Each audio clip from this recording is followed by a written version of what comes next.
আসসালামু আলাইকুম রহমতুল্লাহ।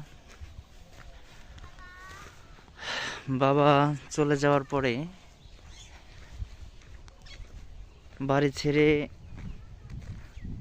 কর্মের জন্য গন্তব্যস্থলে পৌঁছানো যে কতটুকু কষ্টের, যাদের বাবা মা চলে গেছে তারাই শুধু বুঝবে এই ব্যাগটা কত ভারী হবে, কাঁধের ব্যাগটা কত ভারী হবে।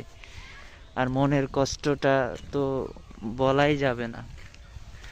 সত্যি বলতে ভাইদের রেখে, পরিবার সবাইকে রেখে এই রাস্তাটা খুব ভারী মনে হচ্ছে।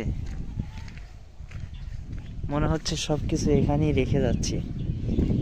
বাবা মা দুজনই কবরস্থানে শুয়ে আছে, আর এই রাস্তা, এই সব স্মৃতি আমাকে প্রচণ্ড কষ্ট দিচ্ছে। সত্যি বলতে পুরুষের জীবন না চাইতেও অনেক কিছু করতে হয়, ফ্যামিলির জন্য, নিজের জন্য, নিজে বেঁচে থাকার জন্য। আমি একটা কথাই বলবো, তা হলো দুদিনের দুনিয়া, আমরা কেউ 3 দিনও বাঁচবো না। কখন হায়াত ফুরিয়ে যাবে। আমি একটা কথাই বলবো, সেটা হচ্ছে সবাই মিলেমিশে থাকবো, আত্মীয় বর্নিং ভালো থাকবে, সবাই সবার সাথে কথা বলবো, কোনো অহংকার রাগ গোসা করবো না। সবার জ্ঞান এক না, সবার চিন্তাধারাও এক না।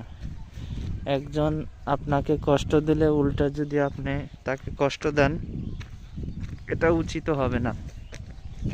আর যারা কষ্ট দিয়ে কথা বলে তাদেরও বলবো, বললেই বড় হওয়া যায় না, কাউকে আঘাত দিয়ে কথা বলবেন না। ধন্যবাদ, ভালো থাকবেন, আল্লাহ হাফেজ।